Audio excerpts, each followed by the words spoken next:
maravilhosa apresentação, não poderíamos ter uma preparação melhor, que a música também é uma forma de orar, desde que façamos com as nossas almas.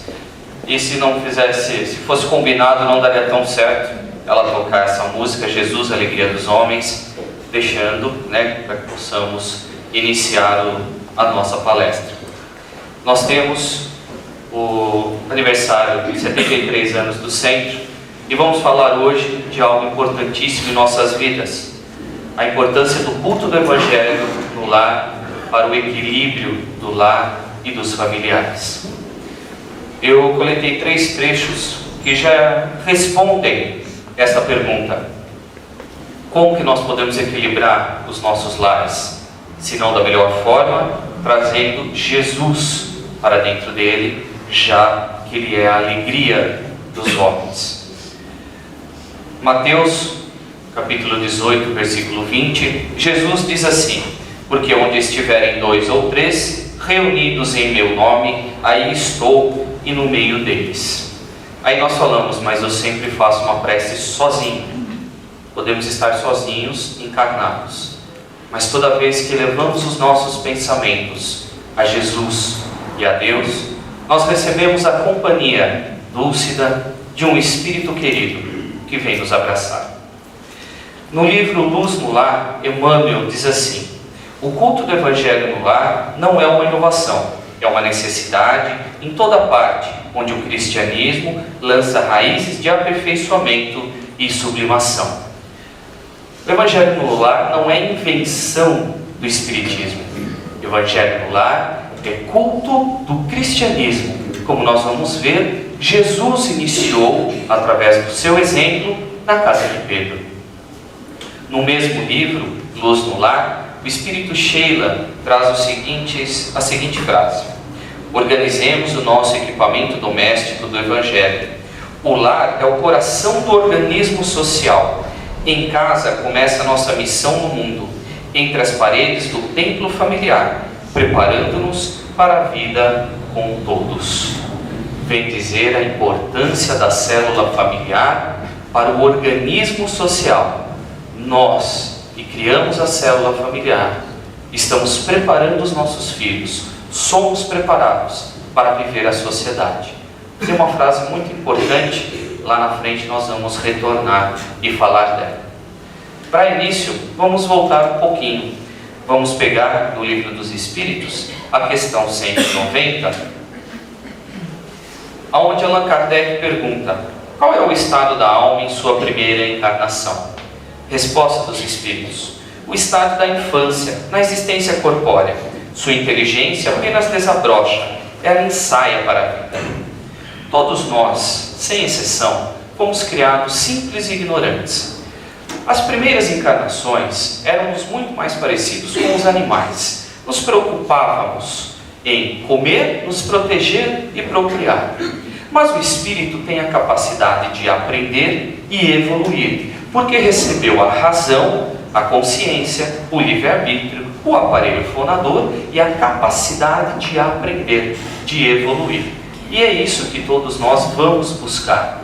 Com o passar das reencarnações, que no início parecia muito mais a encarnação de uma infância, que precisa se dar a mão, precisa direcionar os primeiros passos, nós vamos chegar ao momento, como temos a ilustração desta foto, que juntos somos mais fortes, juntos podemos nos preparar. Só um minutinho que a foto não apareceu.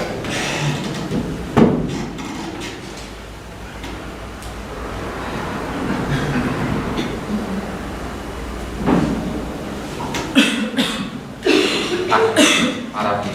Porque a gente é o técnico de plantão, Muito melhor. Muito obrigado, Henrique. Opa. Nós podemos observar nesta foto do Homo neanderthalis que ele já se prepara, ele já se reúne em grupos familiares, porque ele percebe que juntos são mais fortes para caçar, para se defender, para sobreviver, para cuidar um do outro. Aqui já começa o instinto familiar, e já começa divisões de tarefas, O homem sai para caçar, a mulher fica em casa, fica na caverna, na verdade, cuidando das crianças, as crianças vão aprendendo, se desenvolvendo, e assim cria-se a sociedade. Com o passar da evolução, os homens que antes eram nômades, ficavam sugando, eles começam a se tornar observadores, e com a capacidade de aprender, eles se instalam e fixam residência em um local, porque eles aprendem a plantar, eles aprendem a criar animais, e é claro que no meio dessa jornada, espíritos mais evoluídos reencarnam para trazer algo de novo, para ensinar e alavancar o progresso espiritual através da moral e do intelecto do ser. Tá? Então aqui nós podemos ver a evolução tão necessária para todos nós, protegendo, descobrindo o fogo, tendo a capacidade de dominar o fogo, e hoje a tecnologia que nós temos na palma das mãos. Com o passar do tempo, nós precisamos evoluir. E aí o espírito, através das suas jornadas evolutivas, ele vai criando maiores necessidades. E ele precisa de algo mais. Hoje, nós precisamos de uma casa. Casa é uma construção material para fins de habitação. Ponto. É a questão física que nós precisamos. Só que a casa, ela evolui. Antes era uma caverna, passou a casa, hoje nós precisamos dela. Um lugar para nos proteger das intempéries do tempo, das mudanças, para nos proteger, infelizmente, de outros irmãos, né? Para nos proteger, para que possamos reparar as nossas forças, descansar e ter um convívio. A parte física foi solucionada, e a parte espiritual? Aonde ela entra? É aí que nós vamos transformar nossas casas em lar. Existe uma diferença. Casa é uma construção física para suprir a necessidade física do espírito. E lar é onde o espírito quer regressar. Lar é onde nós vamos querer voltar para reparar as dificuldades e as nossas dores. É onde nós vamos lamentar, vamos chorar as nossas derrotas e cantar as nossas vitórias. Dentro dos nossos lares. É onde os espíritos se encontram. É onde existe a oportunidade reparadora. É o lar. E o que nós devemos colocar dentro deste lar? Para a manutenção da evolução, precisamos colocar o Evangelho através de Jesus. É isso que nós vamos entender. A construção do lar, ela transcende, ela passa apenas da alvenaria. Porque lá é o ambiente que contém alegria. Apesar das brigas, das diferenças, das divergentes opiniões, o lar, ele sustenta a afinidade e o amor. E para que isso seja sustentado, precisamos de algo a mais: o Evangelho. E aí dentro deste lar, que evoluiu das cavernas para a casa, existe a família. A família é o encontro de espíritos. Dos espíritos que criaram afinidades através das inúmeras reencarnações que nós já passamos. Lembra que eu falei, todos nós fomos criados simples e ignorantes. E nessa jornada evolutiva, nós fomos criando alguns comprometimentos, devido à nossa escolha, porque nós temos o livre-arbítrio. Então, segundo o meu livre-arbítrio, eu faço a minha escolha. Ótimo! Só que todos nós estamos mergulhados nas leis perfeitas de Deus. Lei de ação e reação. O que eu faço, eu tenho que responder. Se eu faço bem, vou responder por este bem e ele volta para mim. Se eu faço mal, é a mesma coisa. E na caminhada, cometemos erros, prejudicamos algumas pessoas, somos prejudicados. E pela infinita misericórdia de Deus, qual é a oportunidade que o Espírito tem de reparar esses erros? A encarnação, a reencarnação. E reencarnamos com aquelas pessoas que nós prejudicamos e fomos prejudicados. Eis a célula familiar. Por isso nós temos o parentesco espiritual e o parentesco corporal. Na questão 208, nós temos a seguinte pergunta: os espíritos dos pais não exercem influência sobre o do filho depois do nascimento? Resposta: Uma influência muito grande. Como dissemos, os espíritos devem concorrer para o progresso um dos outros. Os espíritos dos pais têm por missão desenvolver o dos seus filhos pela educação. É para eles uma tarefa. Se falharem, serão culpados. Porém, o corpo procede do corpo. O espírito não procede do espírito. Nós temos 23 cromossomos do pai e 23 da mãe. Então eu pareço um pouco com meu pai, um pouco com a minha mãe. Mas o meu espírito é individual. Não procede do meu pai, não procede da minha mãe. Porque todos nós somos espíritos individuais em jornada. Aí vocês vão falar assim: mas Júnior, aquele fulaninho tem o gênio do pai. Aquela fulaninha fala igual a mãe. Exemplo. Isto é um exemplo e uma questão de afinidade. Na Revista Internacional de Espiritismo do mês de agosto, que fala os filhos e a influência dos pais, eu nem sei se tem mais para vender, traz a primeira frase na reportagem, abrindo a matéria, aonde eles se extraíram, o autor extrai uma frase de Paulo de Tarso: as palavras podem até convencer, mas é o exemplo que arrasta. Que exemplo nós estamos dando para os nossos filhos? Que exemplo nós estamos sendo para eles? A melhor forma de exemplificar, primeiramente apresentando ele a uma religião, colocando Deus na vida dessa criança. Ah, mas ele só tem 6 meses, como que eu vou colocar Deus na vida dela? Já estamos atrasados. Porque Deus já deveria habitar os nossos lares antes desse espírito chegar, antes de começar a aproximação reencarnatória de todo um processo.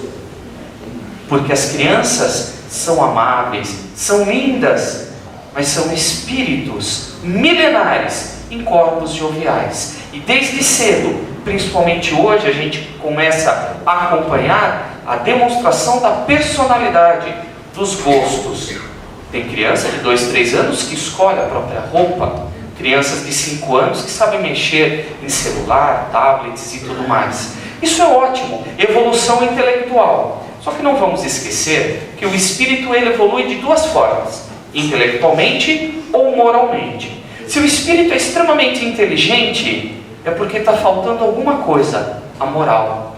Porque só vamos evoluir moralmente se entendermos a sua evolução. Eis a maravilha do espiritismo, a fé raciocinada. Ela te apresenta a razão e explica o porquê da evolução. Explica o porquê de seguir assim.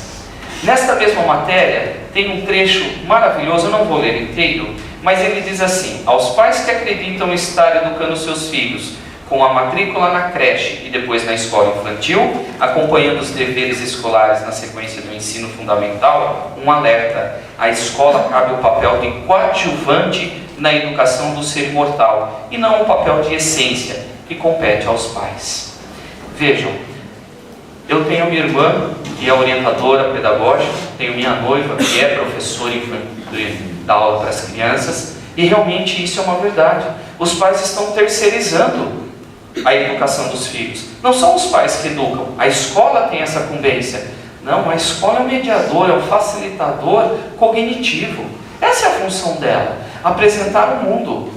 O respeito à educação pelos outros, por si próprio, vem de casa. Lembra o que está no Livro dos Espíritos. A obrigação de educar os filhos é nossa, através do exemplo, através da essência que nós podemos colocar e germinar dentro desses espíritos. Que no começo, na infância, apesar dos traços de personalidade, o seu espírito ainda está adormecido. Com o passar do tempo, principalmente na adolescência, começa a ter um despertar, fase tão difícil de descobrimento. Nós fomos adolescentes, nós conhecemos adolescentes. E tem uma fase de transição. Na fase adulta, o espírito está aflorado, com os seus vícios, suas dificuldades. E que base nós demos? Se colocarmos o Evangelho desde pequeno, aí estará a base segura. Então vamos começar a entender o Evangelho no lar. Porque existe um procedimento para se fazer. Não é um ritual, é um procedimento. apenas uma organização que nós vamos estabelecer para que se crie um hábito gostoso e salutar. Vamos falando da água. Por quê? A água é extremamente importante. Estamos sentindo isso com a falta dela. O nosso vizinho Itu já está há 7 meses com falta de água. Nós sabemos as dificuldades que é ficar sem água.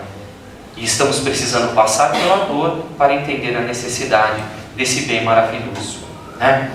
André Luiz, no livro Nosso Lar, ele vai na região do abastecimento com seu colega Lísias para ver o abastecimento dos reservatórios de água. E lá ele diz que a água tem uma consistência diferenciada. E ele pergunta: mas eu não ouvi falar do Ministério da Economia. Quem é responsável pelo abastecimento? E Lísias fala que é o Ministério da Instrução Divina.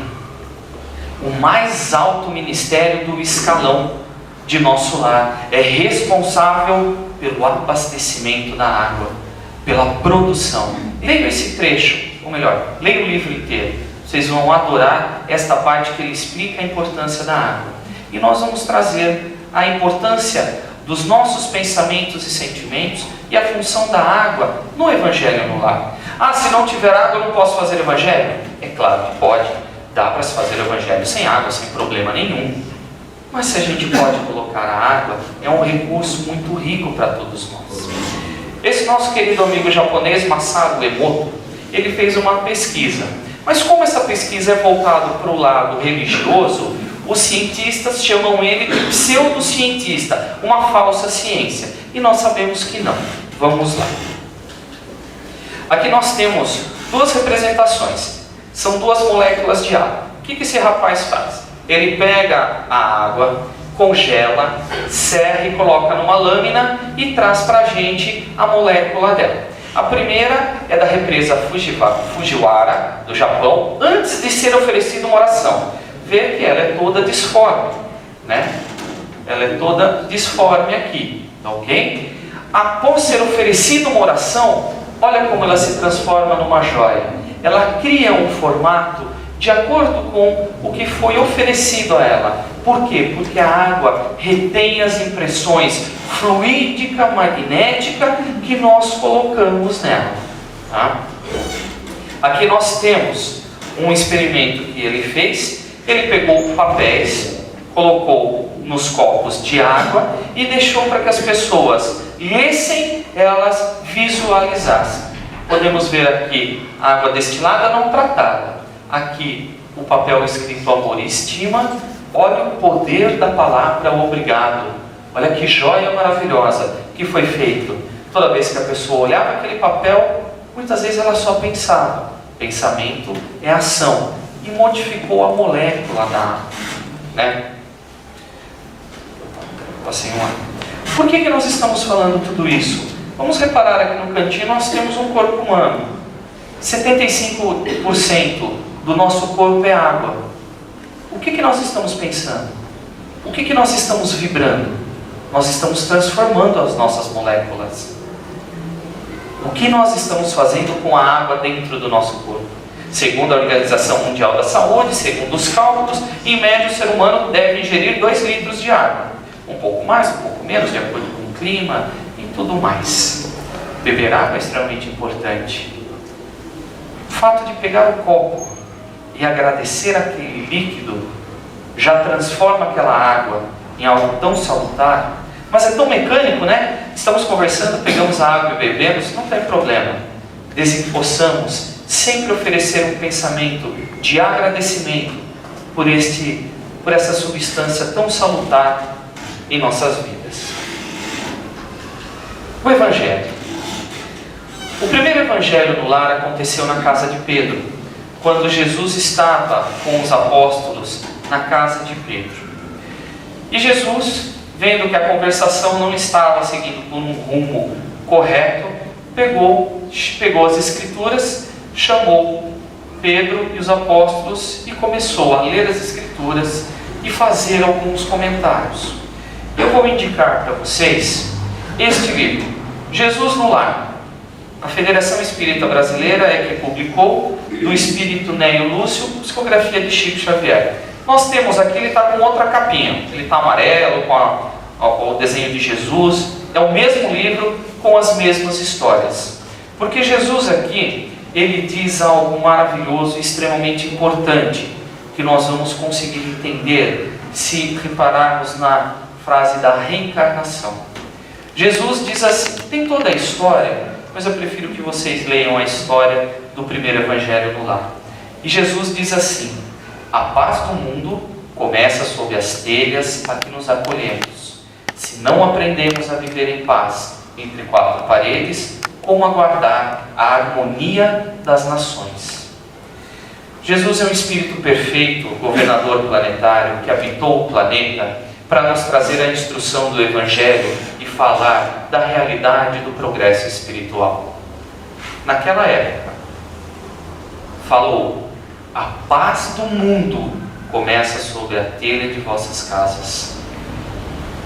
Olha aonde chega a magnitude de nossas ações, aonde muitas vezes achamos que o que estamos fazendo dentro de casa temos total e qualquer liberdade.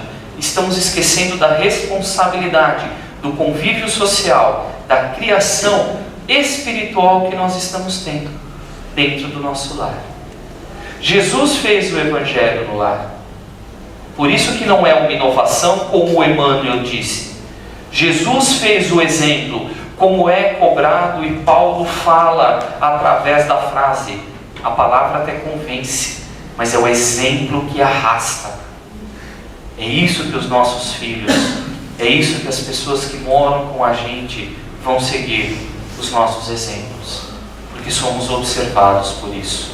Independente de religião, independente de condição social, independente de time de futebol, são os exemplos que nós deixamos, que são vistos. Que exemplo eu estou deixando para o meu filho, para a minha filha, para a minha esposa, para o meu marido? Independente se é filho, se é adotivo, se é sobrinho que mora junto, qualquer que for a condição, família é a convivência interespiritual que existe dentro de um lar. Qual a melhor forma de estabilizar o nosso lar? Evangelho no lar. André Luiz retrata no livro Os Mensageiros que quando ele sobrevoava algumas cidades, uma cidade do Rio de Janeiro, ele via nas casas pontos de luz. E ele perguntou para o seu mentor, para o seu instrutor, o que são esses pontos? E o instrutor disse, são as casas que realizam o culto do Evangelho. Mas ninguém falou de espiritismo. Nós estamos falando do culto do Evangelho, da oração, trazer Deus para dentro das casas. Qual a melhor religião? Aquela que aquece o nosso coração. Eis a frase de Chico Xavier. Nós escolhemos o espiritismo, por isso nós estamos seguindo essa linha espírita. Mas realizar a prece dentro de casa é salutar, é sublimar as nossas energias do lar. Qual a finalidade, a importância do Evangelho no lar? Estudar o Evangelho de Jesus, trazendo esse Evangelho para dentro das nossas vidas, despertar o sentimento de fraternidade, paz no lar, união das criaturas, propiciando uma vivência tranquila e equilibrada, higienizar o lar de pensamentos e sentimentos. Nós não somos virtuosos 24 horas por dia, ainda não alcançamos esta evolução. Pensamento elevado, paciência, amor, esperança, fé, são exercícios da alma. Não se conquista de um dia para o outro e não adianta terceirizar o serviço. Reza para eu ter paciência. Posso até fazer uma prece para te ajudar, mas se eu não exercitar, a paciência não vai surgir. Não tem varinha de condão, não tem pozinho mágico. Aqui não vende, já procurei. Não vende na biblioteca. É exercício da alma, é exercício do espírito, todos os dias, como o Evangelho. E o Evangelho é super difícil de fazer, viu gente? Nós vamos chegar lá. Facilitar o amparo diante das dificuldades materiais e espirituais através da oração. Se você der um tijolo para uma criança de 2 anos e pedir para que ela leve até a porta, ela vai derrubar no pé, ela vai machucar a mão, ela vai chorar e vai levar. Se você pedir para um adulto levar esse tijolo, ele vai pegar o tijolo, colocar no bolso e vai chegar até lá 3 vezes. O tijolo são os problemas. As fases da vida é o nosso amadurecimento espiritual. Muitas vezes passamos pelo mesmo problema, só que nós nem percebemos que nós estamos mais maduros, mais fortes, mais seguros. Por um exemplo, por uma condição, colocamos Jesus em nossas vidas. Colocamos o Evangelho em nosso coração. Os problemas são os mesmos, mas nós estamos mais fortes, nós estamos mais sábios, nós temos condições melhores de crescer. E o Evangelho no lar fortalece a família, fortalece a todos. Elevar o padrão vibratório dos componentes do lar. Criança pode participar? Deve. E criança participa, difícil é pode. O adolescente é complicado, principalmente tirar do Facebook. Aí é complicado tirar ele do Facebook, sair do celular, mas nós não vamos bater de frente, porque o Espiritismo traz a fé da libertação. Você tem que fazer o Evangelho. Pronto, perdeu a pessoa, não é imposição, é exemplo. Mas vamos fazer o seguinte: você quer continuar no seu celular? Quero. Então sente próximo da gente, pode até sentar na mesa, e vamos nós fazer o Evangelho. Ele vai ouvir, e dentro de algum tempo ele vai participar, e vai mudar. É a semente que tem que ser depositada. Todo espírito tem o seu momento de despertar. Não é com força, não é com brutalidade, é dando o tempo dele despertar. E muitas vezes quando desperta, se mostra uma flor maravilhosa na seara do bem. Tornar o Evangelho conhecido, compreendido, sentido e exemplificado em todos os ambientes. Por quê? É fato, a gente vai fazer o Evangelho no lar, o telefone toca. A vizinha chama ou chega a visita. Ótimo, nós vamos fazer o Evangelho no lar. Você gostaria de participar? Ah não, eu sou de outra religião. Não tem problema, você dá 20 minutos para mim? Porque nós precisamos realizar. Nossa, Júnior, é assim? É, mas a visita vai ficar ofendida? Se for uma visita amigável, não. Não vai ficar. Ela vai aguardar, nós vamos fazer o nosso Evangelho e depois a conversação familiar sem problema algum. E até melhor, porque nós fizemos o Evangelho. O comprometimento do Evangelho é muito grande. Nós temos que fazer. Nós precisamos fazer. Vamos entender por quê. Como fazer? A gente escolhe um dia da semana, qualquer dia, de domingo, segunda a domingo, o melhor dia e o melhor horário. Tem gente que fala assim: o Evangelho só pode ser feito às 8 horas da noite. Não, não precisa. Isso foi estabelecido porque a casa começa toda a sua atividade às 8 horas, e aí gera uma simbiose, uma ponte de ligação. Não precisa. Não precisa. Posso fazer à tarde? Pode. Desde que seja sempre no mesmo horário à tarde. Posso fazer de manhã? Pode. Desde que seja sempre no mesmo dia, no mesmo horário de manhã.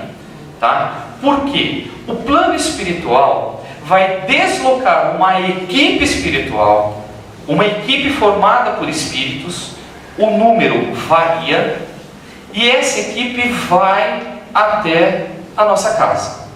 Agora vamos fazer o seguinte: a gente combina com a pessoa que sábado, 7 horas da noite, vamos estar na casa dela. Nós nos preparamos, corremos o dia, nos organizamos, 7 horas a gente bate, ela não está lá. A gente fica bravo. A gente fica bravo.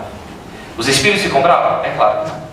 Eles não vão ficar bravos com isso. Eles têm um entendimento e uma evolução muito maior. Mas é uma falta de respeito e consideração com o plano superior, que se estendeu a nos ajudar. Porque ajuda são duas vias. Eles querem, mas nós também temos que querer. Eles estendem o braço, mas se eu não estender o braço, não vai adiantar. Tá ok?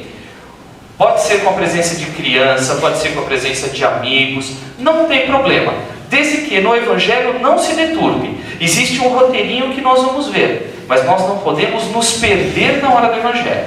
Na hora do Evangelho não é hora de falar da conta do cartão de crédito, do cheque predatado, do carro que foi batido, da nota do filho, porque você gritou comigo hoje, porque ele não me obedece. Na hora do Evangelho no lar não é hora de discussão familiar. Evangelho no lar é estudo do Evangelho, sublimação de pensamentos, renovação de sentimentos e exercício das medicações da alma. Paciência, amor, fé, caridade, esperança e por aí vai.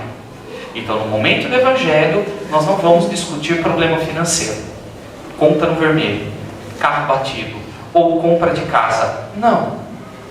Muito menos novela, né, gente? Isso aí também não, né? Isso aí não precisa nem falar. Nós vamos, sim, da melhor forma, trazer a paciência. Eu tive uma discussão ferrenha com a minha esposa. Eu vou fazer o Evangelho. E na hora do Evangelho, dentro da condição, o exercício.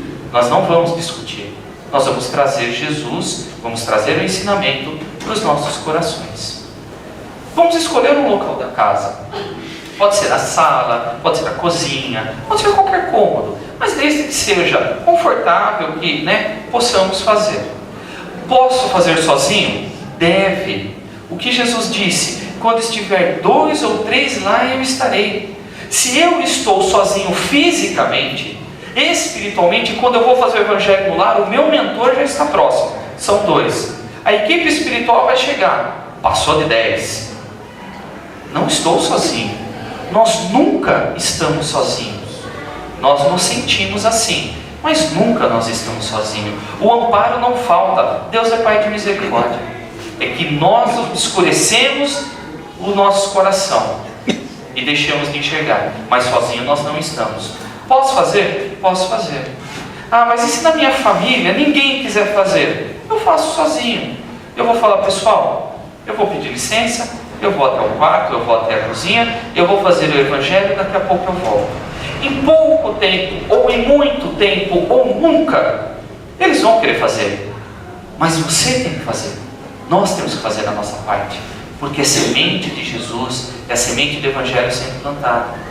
Conhecemos vários e vários casos, vários colegas que começaram fazendo sozinho, hoje participa todo mundo. E às vezes tem amigos que naquele dia, naquele horário, se possível, vai lá participar também. Mas nós temos algumas regrinhas para fazer. Por quê? Regra é para a gente não se comprometer. Porque o Evangelho no lar tem que ser salutar e melhorar o desempenho da casa, melhorar a nossa evolução, trazer Jesus e não nos desequilibrar. Tá ok? Início da reunião.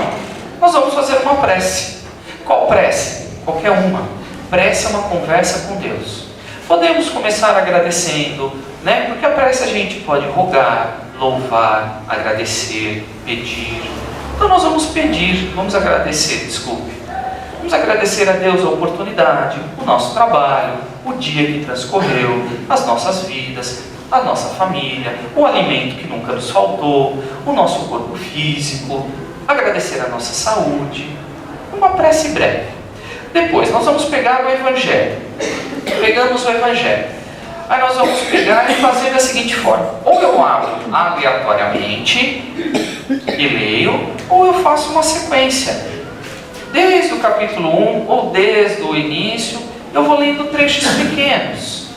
O importante, eu leio um trecho pequeno, ou um trecho determinado, e nós vamos entender aquele texto. E tentar colocar aquele texto no nosso dia a dia. Pronto. Então saiu perdão das ofensas. Então nós vamos ler o trecho e tentar entender. Preciso exercitar mais o meu perdão, preciso exercitar essa parte em mim. Temos que compreender que as pessoas erram assim como nós. Eu vou precisar do perdão assim como eles também. E por aí vai. Terminei a prece, que não passe de 20, 30 minutos, No início as reuniões demoram 10, 15, depois que a gente pega gosto pela coisa, não pode passar de 1 hora, Porque a gente começa a discutir e tudo mais. Mas que a gente se atenha ao Evangelho, ao ensinamento.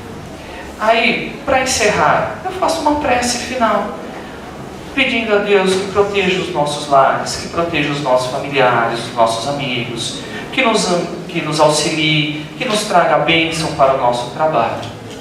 Colocamos antes, desculpe, eu esqueci, antes de iniciar a reunião, nós colocamos uma jarra com água, ou alguns copos com água, ou uma garrafa. Não precisa destampar, tá, gente? Pode deixar tampado. Fluido não tem barreira, Não precisa destampar, não. O fluido passa pela parede da garrafa. E vamos colocar essa água para fluidificar, para magnetizar. Porque enquanto estamos em oração, o plano espiritual está magnetizando aquela água. Quando nós vamos beber, aquela água vai de encontro com o nosso corpo físico, refazendo e fortalecendo nossas células. Refazendo e fortalecendo as nossas células do perispírito, chegando até o fluido salutar, o nosso espírito. Nunca mais vou ficar doente, só vou tomar água magnetizada. Não é isso. Não é assim. Mas ela vai nos ajudar a ter o equilíbrio físico, perispiritual e espiritual. Terminei o Evangelho? Terminei? Pronto. Posso voltar às minhas atividades. Difícil? Não é difícil. 20 minutos, 30 minutos. Tem gente que gosta tanto que faz 1 hora de Evangelho. Fica ao critério de cada um. O problema é o seguinte: vamos fazer as vibrações. Gente, vibrar é desejar. E quando a gente vibra, se a gente não tomar cuidado, a gente entra em sintonia. E se eu entrar em sintonia com um irmão que não está bem, está desequilibrado, eu posso fazer parte daquele desequilíbrio. E eu posso trazer esse desequilíbrio para minha casa, para mim, para os meus familiares. E aí? Então, a vibração não é aconselhável no Evangelho no Lar. Ah, mas eu não posso fazer uma prece para as pessoas que estão sofrendo? Podemos. Primeiro, para Deus. Senhor Deus Pai de misericórdia, se for de Tua vontade, ilumine, abençoa, fortaleça fulano de tal que está passando por uma dificuldade. Olha a diferença. Nós rogamos a Deus para que cuide do nosso irmão. Não existe cuidador melhor. Não existe cuidador melhor. Jesus, médico dos médicos, príncipe da paz, leve paz a fulano de tal. É diferente. Mas não as mesmas vibrações que nós fazemos aqui no salão, que nós fazemos nas tarefas. Aquelas vibrações, elas são totalmente amparadas e coordenadas pelo plano espiritual. E nós vibramos em grande escala, em magnitudes. Vibramos para o planeta, para os países. Não quer dizer que nós não possamos. Só quer dizer que ainda não é necessário. Vamos vibrar e orar por nós. Vamos começar na nossa célula familiar. É ali que começa a paz do mundo. Depois a gente pode ampliar da melhor forma possível. Então, prece inicial, leitura do Evangelho, prece final. Coloca a água. Eu posso pegar, por exemplo, este livro, ele traz várias historinhas. Posso ler uma história antes? Pode. Para encerrar, eu posso ler uma mensagem que eu peguei no centro? Pode. Mas depois que eu ler o Evangelho, a gente pode estudar uma pergunta do Livro dos Espíritos? Pode. Desde que nós nos mantenhamos no estudo, desde que nós não vamos sair deste entendimento e desde que nós sigamos o caminho sempre do Evangelho aplicado. Tá certo? Para encerrar, eu vou contar uma historinha breve do Chico Xavier. Tem no YouTube o Divaldo que conta. Ele contando é muito melhor, com certeza. Mas vamos lá. Chico Xavier, ainda vamos dizer assim, na juventude da sua mediunidade em Pedro Leopoldo, ficou sabendo de um caso hediondo que ocorreu. Um jovem fora assassinado e deixou a sua mãe viúva em grande angústia. Imediatamente ele começou a fazer algumas preces para que pudesse ajudar da melhor forma possível. E o que aconteceu? À noite, em um dia, um espírito de uma senhora veio até ele e falou: Chico, vá até a casa dessa senhora e faça um evangelho no lar. Chico se colocou imediatamente à casa da senhora, convidou mais 2 companheiros e quando chegou, bateu a porta e informou aquela senhora triste: olha, hoje nós viemos aqui para fazer um estudo do evangelho no lar, em seu nome e em nome do seu filho desencarnado. Ela ficou toda feliz, convidou para entrar, colocou uma toalha bem simples na mesa, um vasilhame com água e alguns copos. Sentaram e fizeram uma prece inicial. Quando ele pegou o evangelho e deu para ela e falou: abra em algum lugar, ela abriu no perdão das ofensas e devolveu o evangelho para ele. Ele pegou o evangelho e antes que começasse a ler, alguém bateu na porta. Ele parou de ler, a senhora se levantou e foi atender. Era um mendigo, um homem sofrido, maltrapilho, esfaimado. Aí ele falou para a senhora: senhora, eu estou morrendo de fome, a senhora não tem nada que possa me dar para matar a minha fome? E ela falou: no momento eu não posso, pois eu vou orar a Deus. Nós vamos fazer o estudo do Evangelho no lar. Você não quer participar? Aquela criatura sofrida não entendeu muito bem, mas como não tivesse escolha, aceitou e entrou. Sentou-se e Chico Xavier leu as páginas do perdão das ofensas. Aquelas palavras caíam como o dulce da energia naquela casa, e as lágrimas rolaram.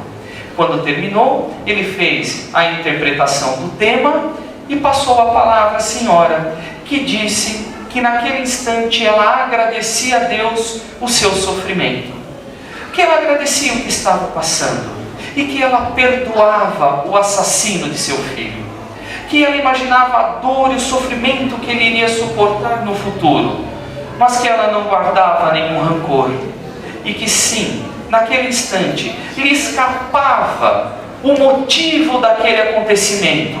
Era a lei de ação e reação, mas ela não entendia. E mesmo que lhe escapava, ela perdoava o assassino de todo o seu íntimo. Fizeram a prece final e começaram a beber a água magnetizada. No silêncio normal que se fez, o mendigo olhou para a senhora e disse: a senhora é a mãe do morto? Do jovem assassinado? E ela disse: sim, meu filho, sou eu. O mendigo se jogou de joelhos e disse a ela: eu sou o assassino do seu filho, fui eu que o matei, eu tenho isso, sou assim, mas dessa noite eu preciso me reabilitar, e nesse instante, como não precisei pedir-lhe perdão, a senhora já me perdoou do fundo do teu coração, vou me apresentar à delegacia, agradeço o alimento que iria me oferecer, mas vou me entregar às autoridades. Choraram todos, e o mendigo foi se entregar para resgatar as suas dívidas perante a lei dos homens. Mais tarde, na madrugada, enquanto Chico fazia suas preces, o espírito do jovem assassinado apareceu e disse: Chico, muito obrigado, eu sou o jovem, e eu que levei o meu irmão assassino para receber o perdão da minha mãezinha. Assim o coração dele está aliviado e ele pode continuar no seu caminho. Meus amigos, essa é uma das inúmeras maravilhas que o Evangelho no lar pode nos trazer. Que possamos seguir com o Evangelho em nossos lares, para engrandecer, para acalmar, para fortificar, esclarecer e direcionar os nossos espíritos e os espíritos dos nossos entes queridos que nos acompanham. Que possamos levar para os nossos lares as bênçãos do mais alto, e que a paz de Jesus e o amor eterno de Deus habite os nossos corações. Que assim seja, graças a Deus.